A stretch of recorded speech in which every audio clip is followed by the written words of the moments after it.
시간 함께 나누실 하나님의 말씀은 요한복음 12장입니다. 요한복음 12장 12절과 13절 두 절 말씀을 우리 함께 찾아보겠습니다. 요한복음 12장입니다.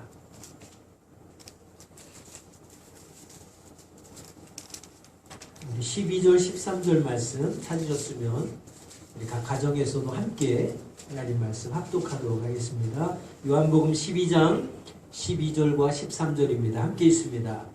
그 이튿날에는 명절에 온 큰 무리가 예수께서 예루살렘으로 오신다는 것을 듣고 종려나무 가지를 가지고 맞으러 나가 외치되 호산나 찬송하리로다. 주의 이름으로 오시느니 곧 이스라엘의 왕이시여 하더라. 아멘. 어제 0시 기준으로 뉴스를 보니까 코로나 확진자가 세계적으로 100만 명이 넘어섰습니다. 사망자는 6만 명이 넘어섰습니다. 우리나라는 확진자가 어느덧 1만 명이 넘어섰습니다. 그리고 사망자는 177명이 되었습니다. 아마 오늘은 또 조금 더 이제 확진자나 사망자가 늘어나겠지요.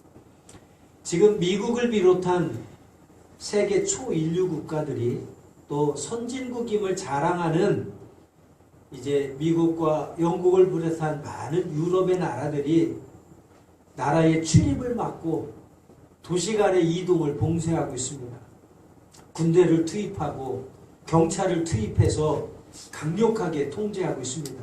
그만큼 이 코로나19 바이러스의 감염 확산 속도가 상당히 빠른 속도로 확산되고 있기 때문에 각 나라마다 공포감을 가지고 이제 철저하게 감염 확산을 통제하고 있습니다.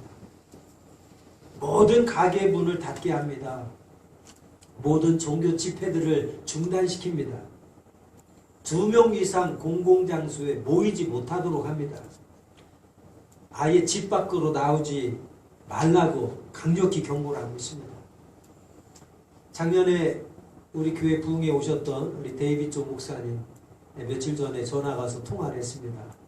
워싱턴 버지니아 주도 아예 집 밖으로 나오지 말라고 이제 정부에서 강력하게 통제를 해서 집 밖을 나가지 못해서 답답해 죽겠다고 전화가 왔더라고요. 그래서 오랜만에 가족들이 모여서 친해지겠다고 그랬더니 더 친해지고 싶지 않다고 하면서 아주 지루하고 갑갑하다고 이제 하소연하더라고요. 여러분, 세계에서 제일 잘 산다고 하는 나라도 아예 집 밖으로 나오지 못하도록 강력히 통제하고 있습니다. 뉴스를 통해서 여러분 다 보셨겠습니다만 그렇게 잘 사는 나라들도 마트에 물건이 없습니다. 다들 사재기 돼서 마트에 그 물건들을 쌓아놓는 그 진열장들이 다 텅텅 빈 것을 봅니다.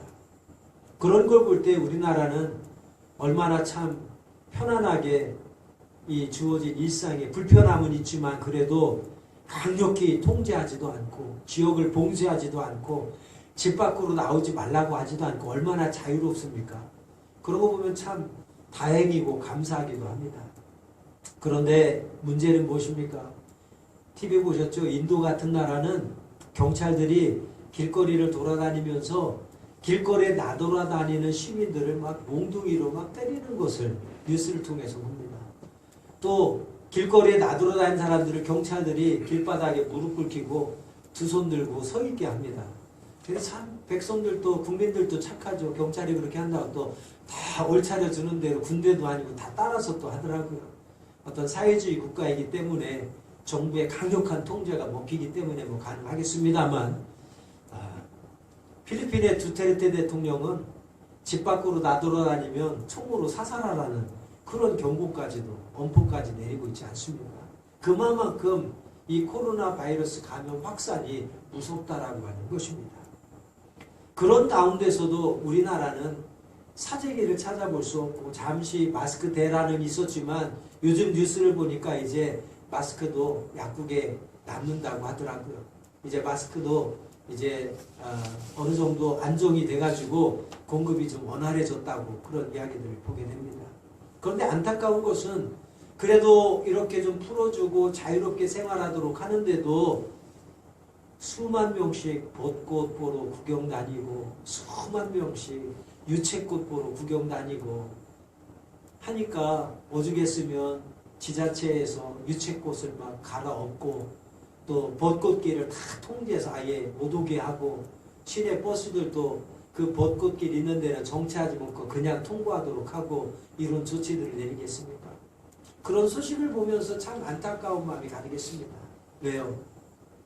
의료진들과 공무원들은 정말 쉬지도 못하고 매일매일 출근해서 또 어떤 이들은 집에도 한번 가지 못하고 그 답답한 방호복을 매일같이 하루 종일 입고 이제 치료하느라고 아주 땀을 범벅이가 되어서 하루하루 보내는데 그분들을 생각하면 우리가 한 달, 두 달 참는 것 조금만 참을 수 있을 텐데 조금만 더 협조하고 조금만 더 노력하면 훨씬 더 좋고 이 바이러스 훨씬 더 안정적으로 잡혀갈 수 있을 텐데 이기적인 사람들의 모습을 뉴스를 통해서 봅니다. 나는 괜찮겠지 하는 생각, 설마 하는 생각, 증상이 있어도 괜찮겠지 하면서 여기저기 돌아다니면서 그 동선에 포함된 많은 국민들의 불안에 떨게 만들고 공포에 떨게 만들고 다 전수조사하면서 그 불편하게 시간을 들이고 또 검사를 받고 결과가 나올 때까지 얼마나 두렵고 공포스럽겠습니까? 때때로 이기적인 사람들의 모습을 우리는 보게 됩니다. 요즘 교회들도 목회자들과 많은 이야기들이 뭐 여기저기에서 쏟아져 나옵니다. 불평들이 쏟아져 나옵니다. 불만들이 쏟아져 나옵니다. 왜 교회 예배만 이렇게 못 드리게 하느냐 하면서 교회를 정부가 탄압한다고 많이 드립니다.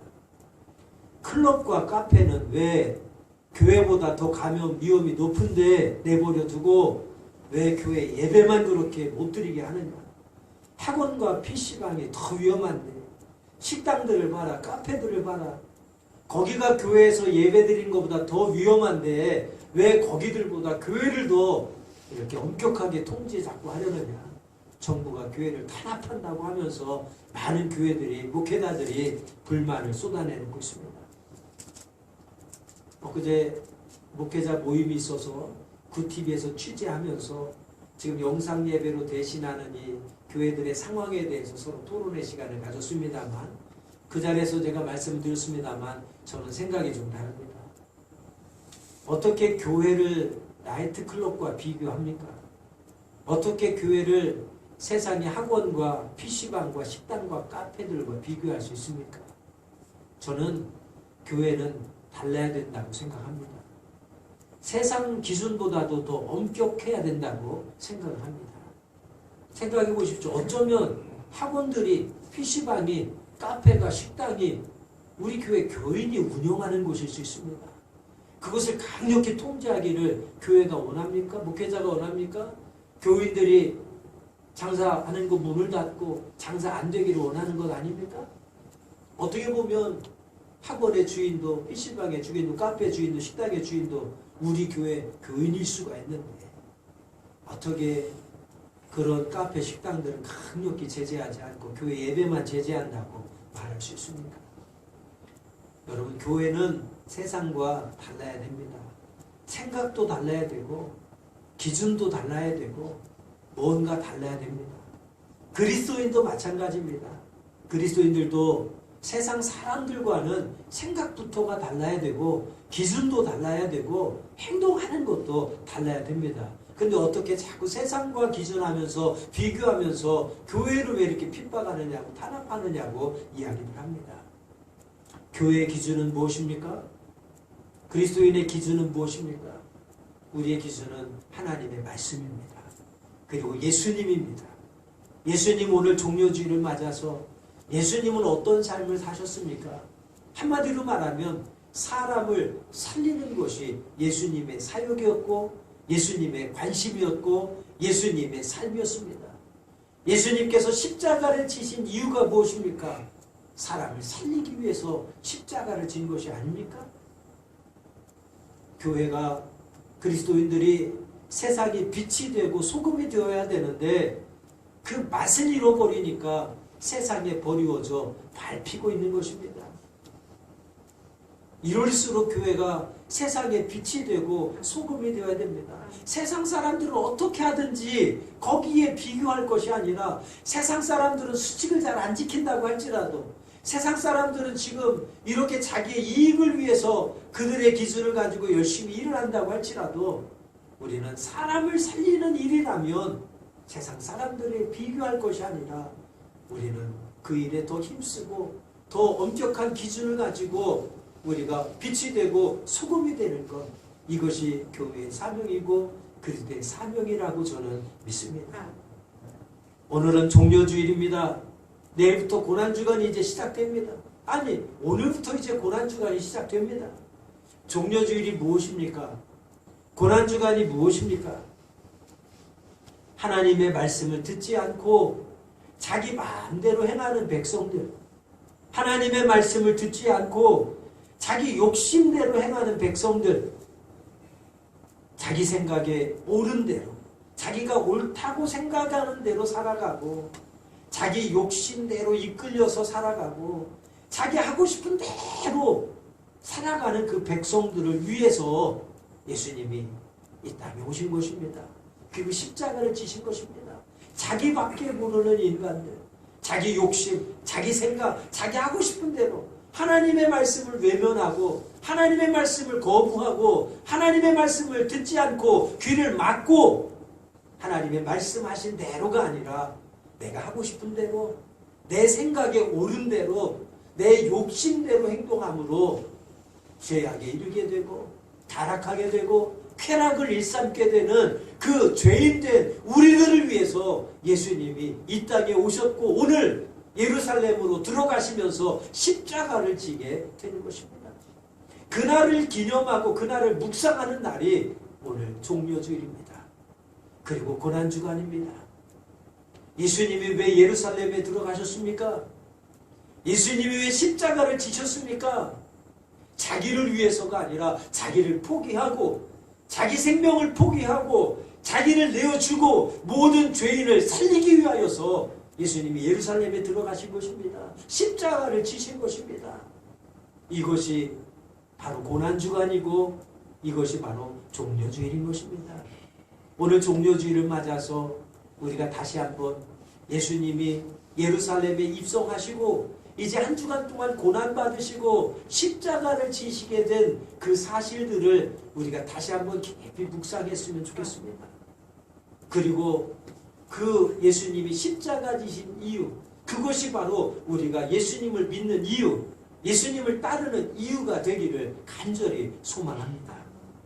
오늘 본문 말씀에도 보면 이기적인 백성들의 모습을 우리가 확인할 수 있습니다.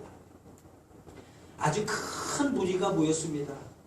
예수님께서 예루살렘에 온다는 소문을 듣고 오늘 본문에 보면 큰 무리가 모였다고 기록하고 있습니다. 그리고 그들이 예루살렘 성전 입구에 모여서 호산나 호산나 이스라엘 왕이시여 우리를 구원하옵소서 하고 예수님을 환영합니다. 그리고 예수님을 찬송합니다. 상당히 큰 무리가 모여서 예수님이 예루살렘에 오시는 것을 환영하고 열렬히 찬송하며 목소리 외치며 예수님을 찬송하고 있습니다. 오늘 본문 12절과 13절 말씀을 한번 우리 같이 보시고 다시 같이 한번 읽어보겠습니다. 12절 13절 본문 말씀 다시 한번 같이 읽습니다. 그 이튿날에는 명절에 온 큰 무리가 예수께서 예루살렘으로 오신다는 것을 듣고 종려나무 가지를 가지고 맞으러 나가 외치되 호산나 찬송하리로다 주의 이름으로 오시느니 곧 이스라엘의 왕이시여 하더라. 여기에 보면 첫 번째 주목할 것이 어느 정도의 사람들이 모였다고 했습니까? 아주 큰 무리가 모였다고 했습니다. 그리고 그들이 몰려와서 호산나 호산나 외치고 있습니다. 호산나라고 하는 것은 히브리어로 우리를 구원하소서라고 하는 뜻입니다. 그러면서 예수님을 찬송하고 이스라엘의 왕이라고 하면서 예수님을 환대하고 있습니다. 열광적으로 환영하고 있습니다.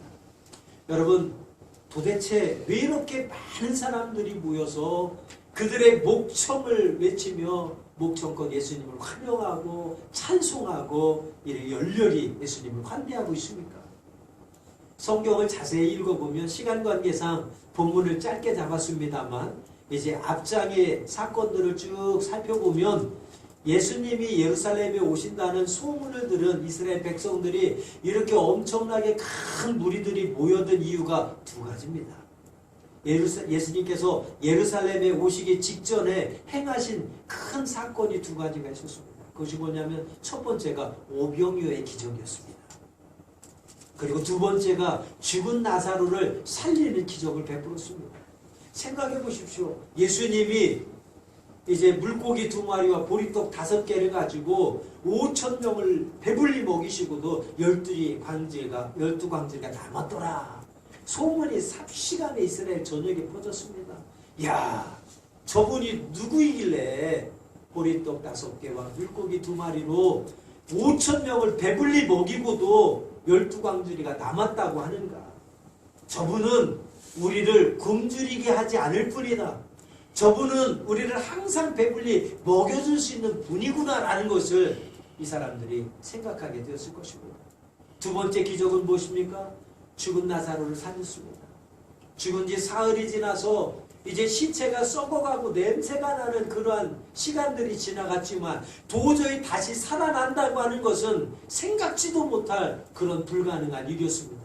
그러나 예수님께서 죽은 나사로를 살리셨습니다. 그런데 그 현장에서 그 광경을 목격했던 베다니 사람들이 그 광경을 현장에서 목격하고 그들이 먼저 예루살렘에 와서 예수님께서 죽은 나사로를 살렸다라고 하는 소문들을 성읍에 퍼뜨리기 시작했습니다. 그렇더니 이스라엘 백성들이 무슨 생각했겠습니까? 아니, 예수라는 사람이 도대체 누구길래 죽었던 사람도 다시 살릴 수 있단 말인가? 저분을 우리의 왕으로 모시면, 우리가 저분을 우리의 왕으로 추대하면 우리는 죽지 않겠구나. 죽은 자도 살아날 수 있겠구나. 저분이야말로 우리를 구원할 참 메시아구나라는 생각들을 이스라엘 백성들이 다 하게 되었습니다. 그래서 오병이어의 기적과 죽은 나사로를 살리는 그 기적에 관한 소문을 듣고 이스라엘 백성들이, 예루살렘 특별히 성읍에 있던 백성들이 이제 예수님께서 예루살렘 성전으로 오신다는 소문을 듣고 지금 다 모여든 겁니다. 그래서 그렇게 큰 무리가 모여서 예수님을 찬송하고 호산나 이스라엘의 왕이여 우리를 구원하소서라고 그들 열렬히 환영하고 환대하고 있는 것입니다. 그런데 그렇게 예수님을 찬송하고 예수님을 높여드리고 예수님을 환영하고 환대했던 이 백성들이 마음이 변합니다. 이제 조금만 이제 뒤로 가면 우리가 그런 말씀들을 확인할 수가 있는데요. 특별히 우리가 눈여겨볼 것은 오늘 본문에서 조금만 뒤로 가면 17절, 18절 말씀에 이렇게 기록합니다. 나사로를 무덤에서 불러내어 죽은 자 가운데서 살리실 때에 함께 있던 무리가 증언한지라. 이에 무리가 예수를 맞음은 이 표적 행하심을 들었음이라. 이렇게 큰 무리들이 모여서 예수님을 열렬히 환영하고 있는 그 이유에 대해서 확실하게 구체적으로 증언하고 있는 것입니다. 그 이유가 무엇입니까? 바로 예수님께서 표적 행하신 것, 기적 행하신 것을 저들이 소문으로 들었기 때문에, 뭔가 예수님을 만나면, 예수님을 믿으면, 예수님을 따르면, 예수님을 우리의 왕으로 모시면 그러한 기적들이 우리에게 일어날 것이라고 하는 큰 기대를 가지고 이렇게 예수님을 환영하고 예수님을 높이며 찬송했던 것입니다. 사실 종려나무는 유대 민족주의를 상징하는 것입니다. 오늘 본문에도 예수님을 환영할 때 호산나 외치며 종려나무 가지를 흔들고 그들의 겉옷을 벗어서 예수님이 지나가시는 길바닥 위에다 깔아들여서 그 자신들의 깔아들인 겉옷 위를 밟고 지나가도록 백성들이 했습니다. 겉옷을 예수님의 발밑에 깐다고 하는 것은 옛날 폭군이었던 아합 왕에 대항해서 예후가 혁명을 일으키게 되는데, 그때 이스라엘 백성들이 예후가 왕이다, 예후가 왕이다 하면서 이제 폭군 아합에 대항하는 예후를 왕처럼 받들며 그 앞에 자신들의 겉옷을 벗어서 깔아드렸던 그런 역사적인 사실이 있습니다. 아마도 그때의 사건을 연상시킵니다. 그런 예후가 그 혁명이 반란이 성공해서 폭군 아합을 물리치기를 기대했던 그 마음처럼 예수님이 왕이 되어서 그런 놀라운 기적들을 우리에게도 행해달라는 기대감을 가지고 겉옷을 벗어서 예수님 발 앞에 깔아드렸던 것입니다. 그러면 더욱이 호산나 호산나 백성들이 외치고 있습니다. 히브리어로 우리를 구하소서, 우리를 구하소서, 예수님이야말로 우리를 구하실 유일한 분입니다 라고 하면서 예수님을 칭송했던 것입니다. 그런데 시간이 지나면서 이 이스라엘 백성들의 진정한 마음의 의도를 우리는 확인할 수가 있습니다. 그들이 왜 그렇게 예수님을 많이 모여서 찬송하고 칭송하고 환영했습니까? 그 진짜 의도가 우리는 이제 같은 말씀이 기록되어 있는 요한복음 18장 39절과 40절을 통해서 확인할 수 있습니다. 제가 읽어드립니다. 잘 들어보십시오. 오늘 본문 말씀과 같은 말씀이 기록되어 있는데 요한복음 18장 39절과 40절 말씀에는 이렇게 이어서 기록합니다. 6월절이면 내가 너희에게 한 사람을 놓아주는 전례가 있으니 그러면 너희는 내가 유대인의 왕을 너희에게 놓아주기를 원하느냐 하니 그들이 또 소리질러 이르되 이 사람이 아니라 바라바라 하니 바라바는 강도였더라. 그리고 같은 말씀이 기록된 마가복음 15장 12절부터 14절까지의 말씀에는 이렇게 기록되어 있습니다. 빌라도가 또 대답하여 이르되 그러면 너희가 유대인의 왕이라 하는 이를 내가 어떻게 하랴? 그들이 다시 소리 지르되 그를 십자가에 못 박게 하소서. 빌라도가 이르되 어찌미냐? 무슨 악한 일을 하였느냐? 하니 그들이 더욱 소리 질러 이르되 십자가에 못 박게 하소서 하는지라. 여러분, 도대체 이게 무슨 일입니까? 예수님을 보기 위해서 그렇게 큰 무리들이 모여서 호산나를 외치며 우리를 구해달라고 당신의 이스라엘의 왕이라고 예수님을 환영하고 칭송하고 찬송했던 백성들이 180도로 마음이 바뀌어서 소리를 지르는데 호산나가 아니라 이제는 십자가에 못 박으라고 소리를 지르고 있습니다. 무엇이 그들의 생각을 바뀌게 만들었습니까? 무엇이 그들의 마음을 바뀌게 만들었습니까? 무엇이 그들의 찬송이 변하여 저주를 퍼붓고 십자가에 못 박으라는 말로 변하게 만들었습니까? 이것이 무슨 일입니까? 여러분, 오늘 말씀을 통해서 우리는 아주 중요한 교훈을 얻습니다. 신앙은 군중들의 환호가 아니라는 것입니다. 신앙은 열광하는 것이 아니라는 것입니다. 신앙은 감정적인 것이 아니라는 것입니다. 거대한 무리들 속에 파묻혀서 나를 잃어버리는 것이 신앙이 아니라는 것을 우리는 오늘 말씀을 통해서 깨닫게 됩니다. 현대 교회의 가장 큰 문제점, 현대 그리스도인들의 가장 큰 문제점이 무엇입니까? 교회 무리들 속에 묻혀 있는 겁니다. 교회 무리들 속에 묻혀서 거대함과 화려함 속에 황홀한 성공과 번영의 메시지에 사로잡혀 있다는 것이 현대교회의 가장 큰 문제점이고 현대 그리스도인들의 가장 큰 문제점입니다. 예수님을 자신의 출세와 성공을 위해서 이제 하나의 도구로 생각하는 것입니다. 예수님을 통해서 내가 성공을 하고 예수님을 통해서 내가 출세하고 예수님을 통해서 내가 인기를 얻고 명예를 얻고 부를 얻고자 하는 기대감을 가지고 예수님을 찾는다는 거예요.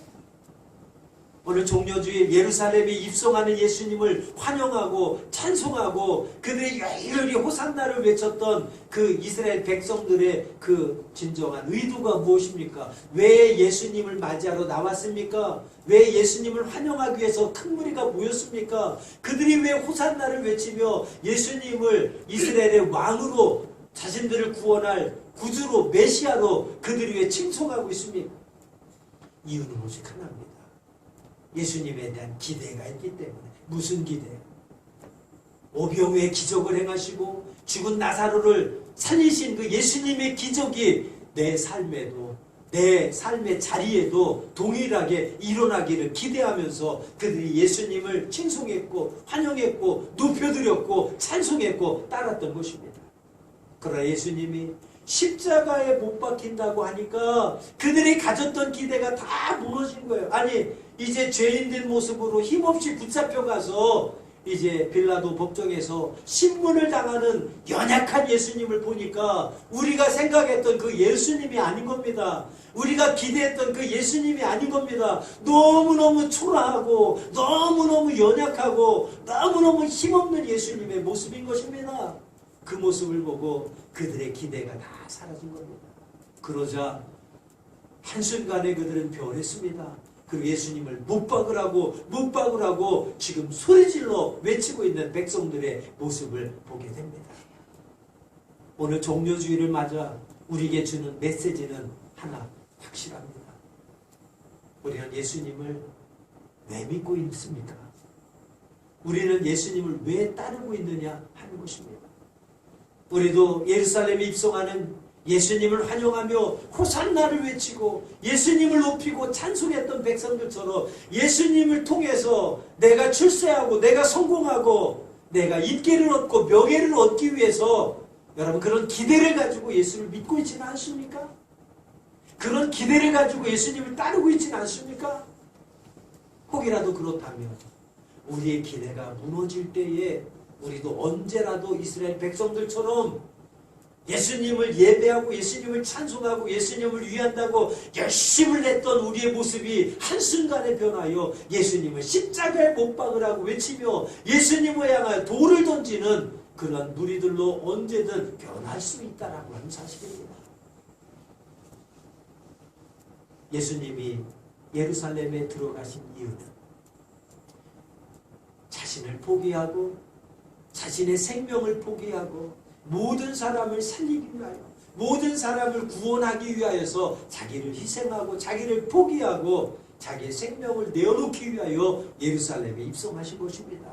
바로 우리가 예수를 믿는 이유, 예수님을 따르는 그 이유가 바로 그 이유가 되어야 되는 것입니다. 예수님을 향해서 나의 욕심을 채우기 위한 기대를 가지고 예수님을 믿고 따르는 것이 아니라 예수님처럼 내가 희생하고 내가 죽어질지라도 나를 포기해서 다른 사람을 살리는 삶, 이것이 바로 십자가의 길이요, 이것이 바로 십자가의 정신인 줄로 믿습니다. 나를 포기하고 다른 사람을 살리는 삶, 이것이 십자가인 것입니다. 그것이 바로 예수님이 오늘 예루살렘에 입성하신 이유가 되는 것입니다. 사랑하는 여러분, 여기 풍선이 하나 있습니다. 볼품이 없습니다. 쭈글쭈글하고 모양 아주 크기도 작습니다. 그런데 이 풍선에 바람을 불어넣으면 어떻게 됩니까?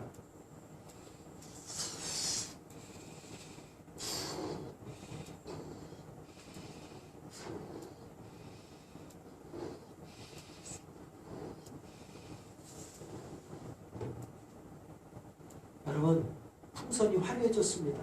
바람을 불어넣으니까 풍선이 아주 화려해졌습니다.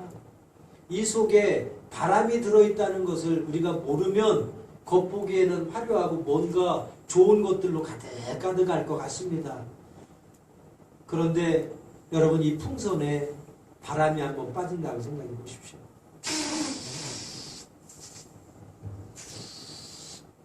다시 풍선은 별 볼 일 없어집니다. 크기도 작아지고 모양도 쭈글쭈글해집니다. 그런데 생각해 보십시오.